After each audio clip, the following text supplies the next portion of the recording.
Hello. So today we're going to be working on this beauty from Touch the Soul Arts. I just did a video of unboxing this yesterday, and we're going to work on it a little bit through this little whip and chat. Now, I had to put away my big 300 centimeter by 100 centimeter because I am going to be going in for back surgery, so I have to work on something smaller while I'm healing from all that and everything, because the big one I have to tug around a lot and have most of it sitting in my lap and all that fun stuff. So if you hear my cat, he's outside the door. He's not happy. He can't be in here because he wants to be loud and annoying. But today I am going to work on this upper corner with y'all and talk with y'all a little bit about the VA and my process that I went through to become in the VA, and pretty much how I got started with the VA. So I got out in March 2011, and I had to send in my packet, which I sent in like within a day or two after I got home, because I knew it was going to be a long process and I wanted to get it going. So I did. And I got my first call in August of 2011 where I had to go into a special clinic for them to assess the issues that my med board, my medical paperwork that I had gotten from the military, and make sure it was matching and all that kind of stuff. And then they set me up with my ID and kind of gave me a generic, and I mean very generic, rundown of the VA. I ended up actually going down, once I got done there, I went down to patient advocacy and had them walk me around, show me where everything's at, because I kind of already knew some of the clinics that I was going to have to be involved in, physical therapy and the PTSD clinic and things like that. So the way that the Murfreesboro, Tennessee VA is, it used to be a school. Like, it used to be a college campground. So there's a bunch of buildings, but they're all connected with a tunnel underneath. So you can go from one building to the other without going outside. So I had to learn which building was which by the insides, which is kind of cool when it's raining and it's cold and all that nasty stuff. They do have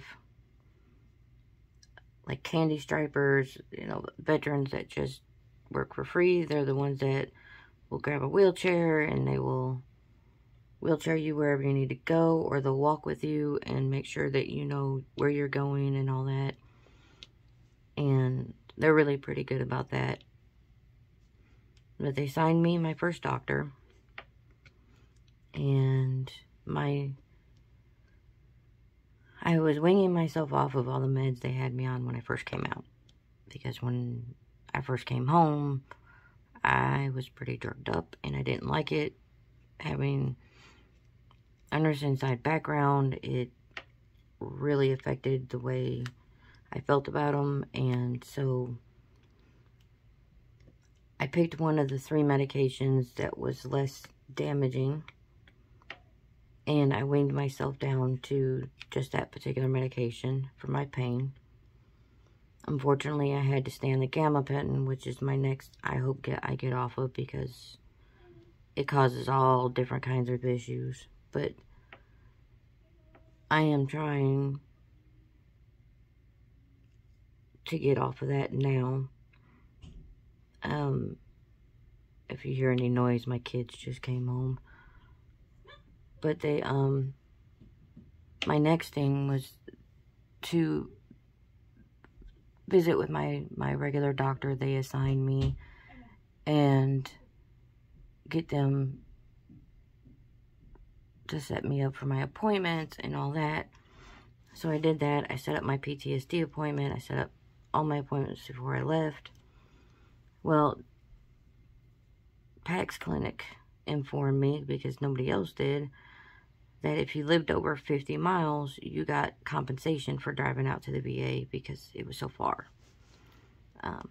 I was 62 miles. It was an hour. It took me about an hour and a half, almost 2 hours to get out to the VA. So I would get compensated for that drive. But now that they have these mini clinics, they call them quick care clinics,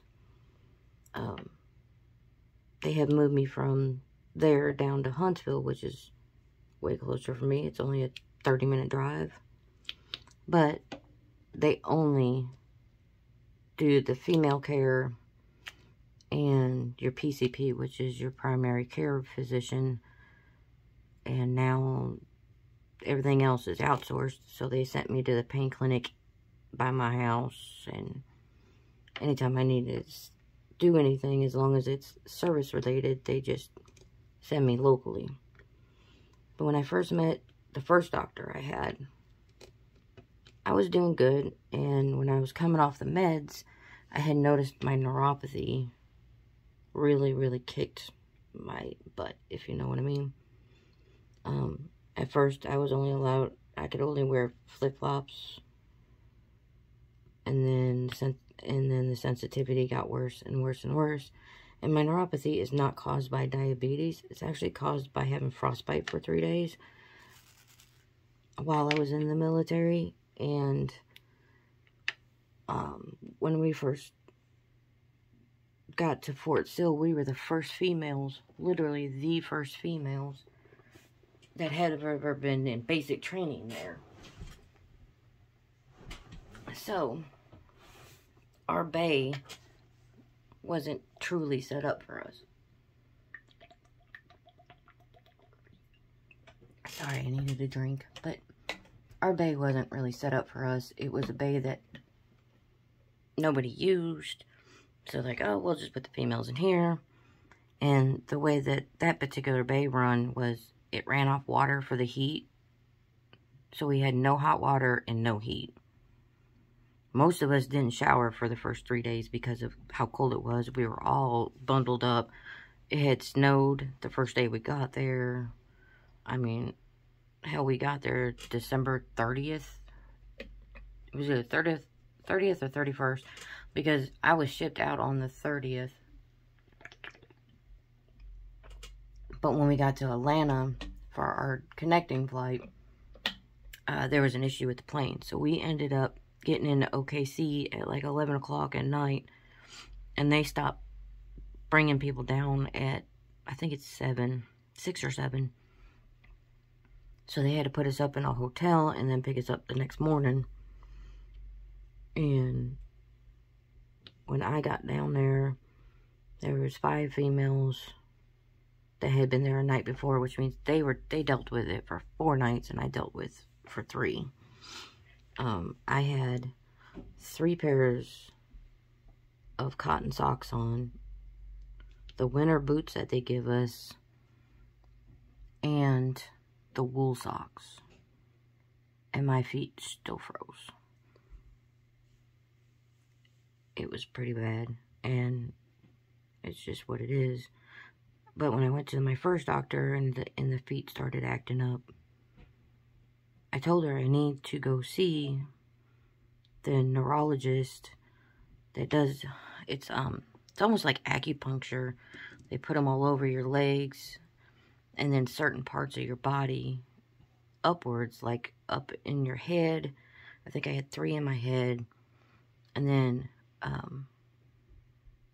right center of my chest was 1. I don't want to say right above or below my belly button was 1, but then down from your hips all the way down there, your legs were covered, and then the tips of your toes. And when they send whatever electricity or whatever to see if you have nerve damage, this machine reads which ones were popping off and which ones were normal. So when I came out of there, I was 100% told that my nerve damage was permanent. There was no reversing it. So when I asked for this particular test, this doctor that I had been seeing for about a year had literally went out of the room when I asked for it. Because every time she did anything, she wouldn't do it on the computer in front of you. She went out of the room to do it. Which I found very weird. But I was taught before I left the Army that when you go into your VA appointments, to record your appointment. Because they have been having problems with doctors saying really fugly kind of things to everybody. So I recorded it that particular day, and she went out of the room. I thought she was just going out to set the appointment up, and she came back with a sheet of paper that had the PAX Clinic stuff on it, and said that I needed to go in and have a mental check because I didn't know what the hell I was talking about. I was not happy. I'm telling you, I flipped lid. I flipped. I stopped the recording, walked out of her office, walked straight down to patient advocacy, played it for them. They went and got the head of that particular VA, and evidently I'm not the only one within that week that had complained about this particular doctor, but they didn't have proof. Well, now I had proof because I had it recorded. So the head of the VA took the recording, I was playing it on my phone and she was recording it on hers, and told me not to get rid of it until they dealt with the situation. Well, a week later I got called and told that my appointment for the nerve damage, to check on it and see where the nerve damage is and all that stuff. They said that it was approved. It was signed off by the head of the that particular clinic, and I had to go in to, each clinic, I was in D clinic, so each clinic has a head doctor and then doctors underneath. Well, they sent me the next appointment to the head doctor, which I didn't care for very much because she was allowing this to go on, and to me that was just so flippin' wrong. Well, she got mad. She made comments to me, which again were recorded, that maybe I should look in a mirror and realize that I am being irrational because I asked for a test to be done. And I looked at her and I said it was not irrational. I came out of the Army with neuropathy issues, and all I asked for was the test to be done to see if it was reversible, what I had to do to reverse it, or is it permanent. And all she had to do was set up the appointment. She did not have to come in here and tell me that I needed to go have my mental check because I asked to go see a certain clinic. I said that was dead wrong, and it's dead wrong of you right now to even advocate for her to me or any other of her patients that she's done this to. She said, well, I got a thing saying that you want to be moved to another clinic. And I said, I absolutely do, because I don't want to see you and I don't want to see her, period.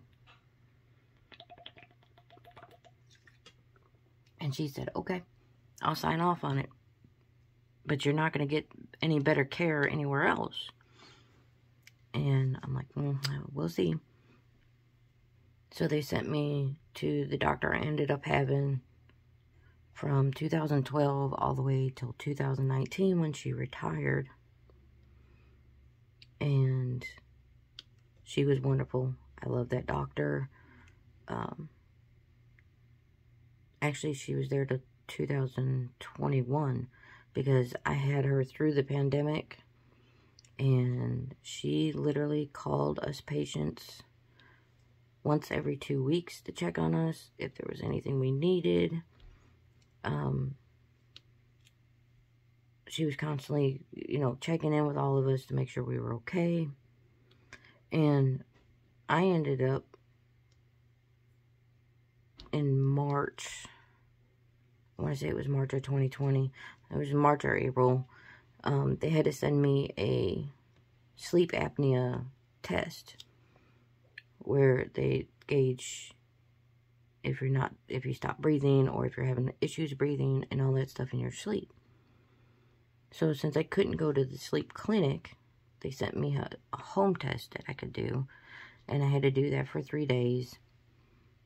And I sent it back, and she called me back, and I'm not kidding you, this woman called me back within 15 minutes of her getting the results to tell me, yeah, you have a slight sleep apnea. We're going to go ahead and get you a machine, get you started on the machine. Got me all set up there. They sent me the machine. I had the sleep clinic did a video conference with me to set it up. And then like 2 weeks later, she called. It was like towards the end of the pandemic. They were starting to let people come in to visit.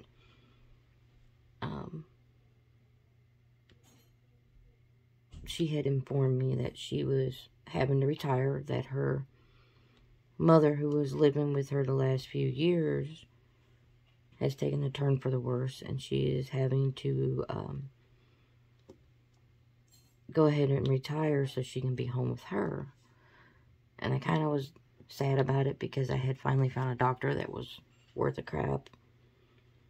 And I told her, I said, you need to take care of family. Family comes first. And she goes, well, you're the only one that didn't cuss me out. And I'm like, there's no reason for that. I mean, there really isn't. So when she retired, they decided, well, you live closer to this facility. Even though you live in Tennessee, we're sending you to Huntsville, Alabama. Which means if I had to go in for anything major, I have to drive 3.5 hours away to Birmingham, because that's the main clinic that belongs to that little satellite clinic. And I think that's kind of crappy, but that's just, I guess, how it is. But I ended up with an okay doctor. I mean, he's not too bad. I gotta set up my female stuff because I gotta watch for the, you know, breast cancers and all that everybody seems to be getting these days. And I'm still thinking it's from all the hormones they're pumping into everything, because cancer has become way worse in the Gen X generation, towards the end for us Gen Xers, than it ever was for the baby boomers. So, and that's when they started pumping hormones in cows and chickens, and believe me, I know they do it because I live literally not 20 minutes from Tyson's chicken farms, one of them at least. We hear from farmers every day what the government's doing. We have farmers that are literally selling meats because they're being told if they kill off all their stuff, they're going to get paid more. So what they're doing is their cows and all that, when they slaughter them, they have a meat market in town that all these different farmers are selling their stuff. And then we have 4 vegetable and fruit stands in town that's literally all the crops from the area.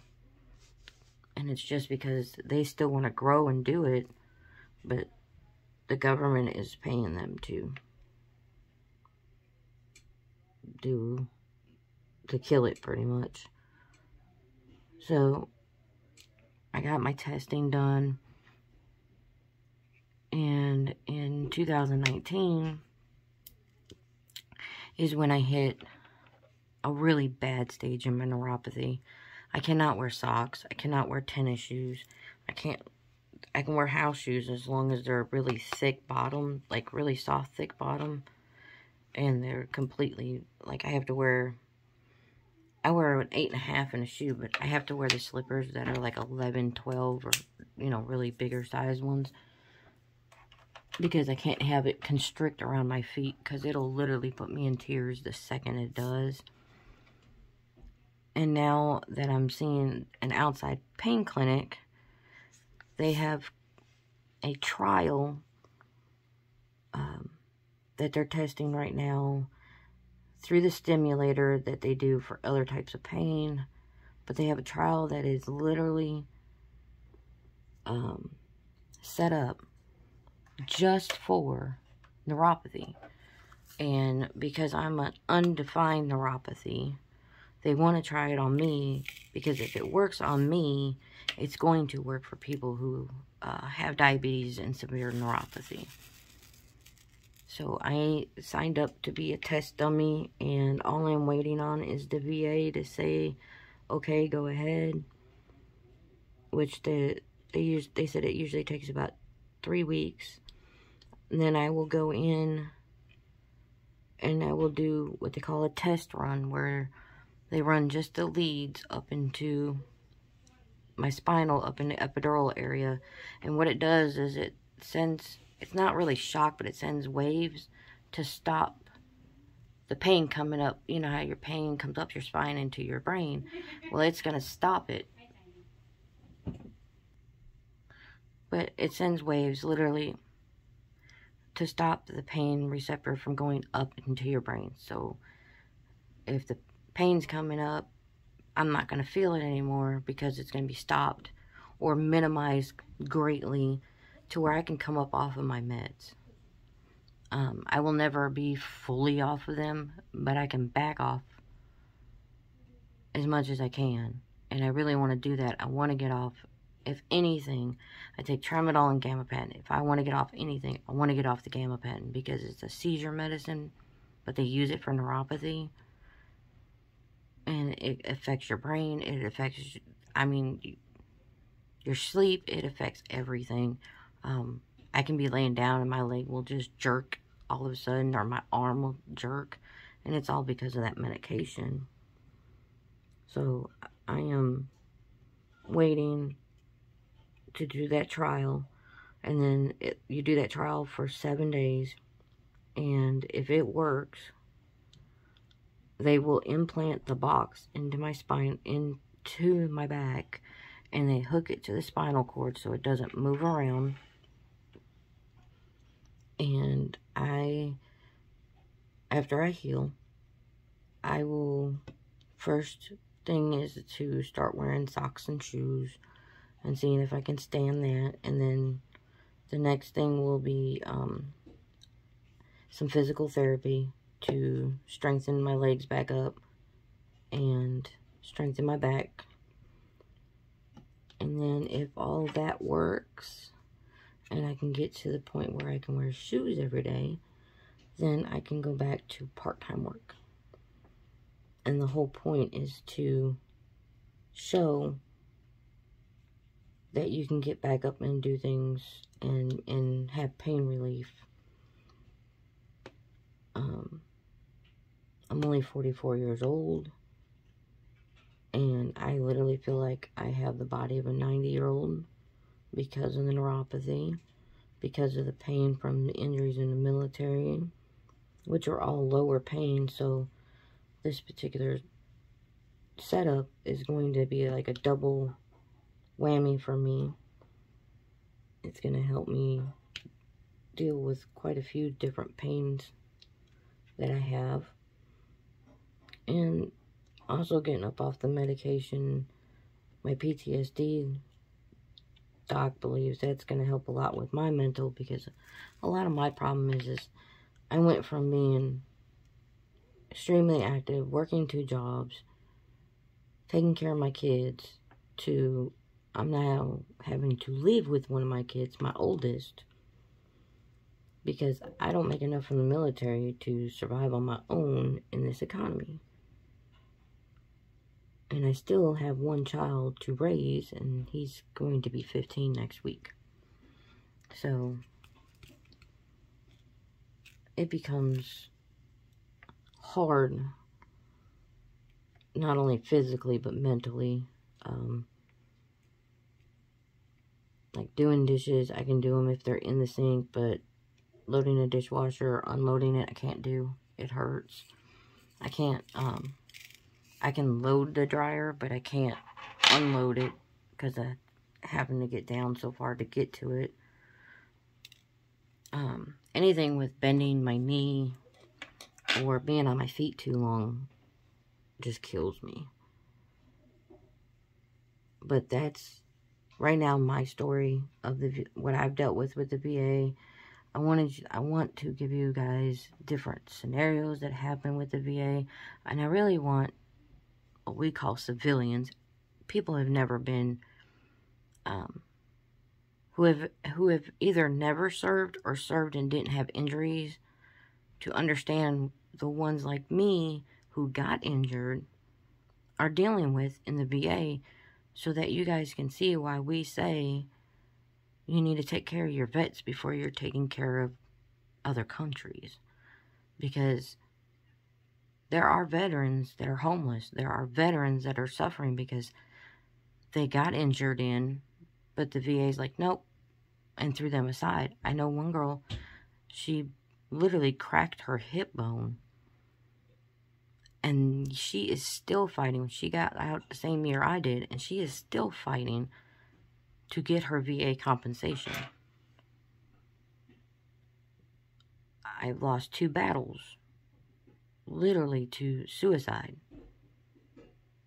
I don't want to lose any more.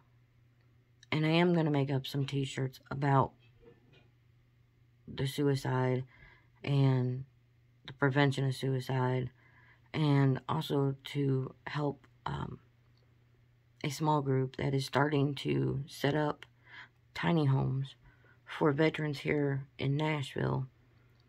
We're going to set them up out in the country, you know, away from the big city, which we're about an hour south of, and set them with tiny homes to start getting them cleaned up, help them process their paperwork to get the VA benefits they deserve, help them learn to save the money up, so that way, what we want to do is 1 year after their benefits start, then we're going to process them into living in an apartment. There's a bunch of apartments in our town that are income-based.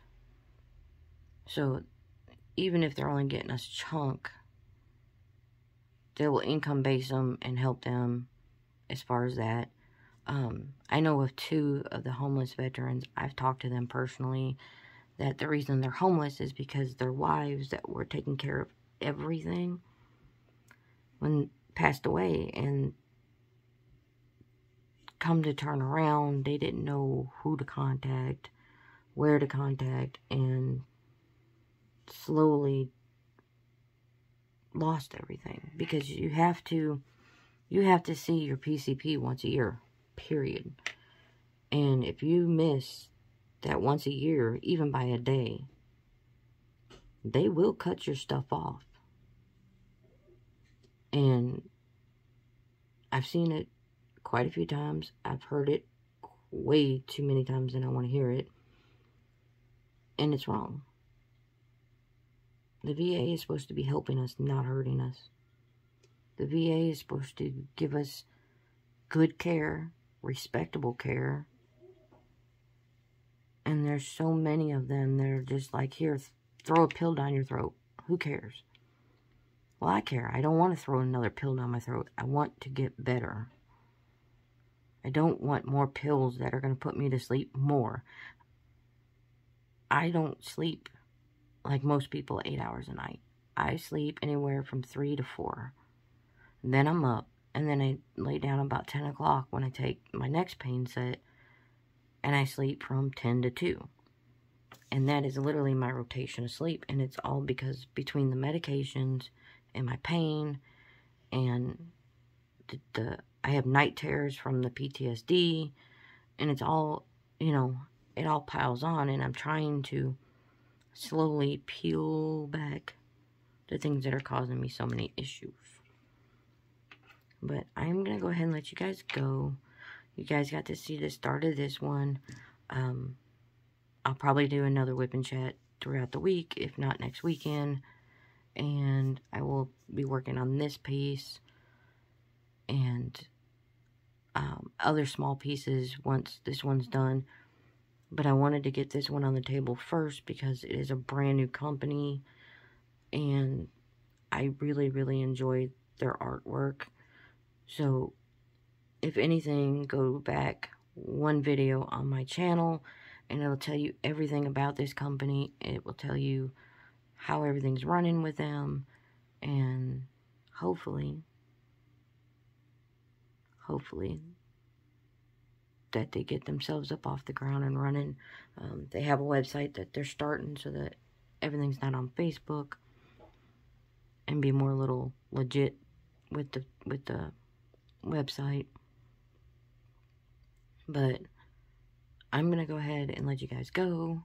Remember to hug one another, love one another, and be kind to one another, because you never know whose day you can help. Bye, y'all.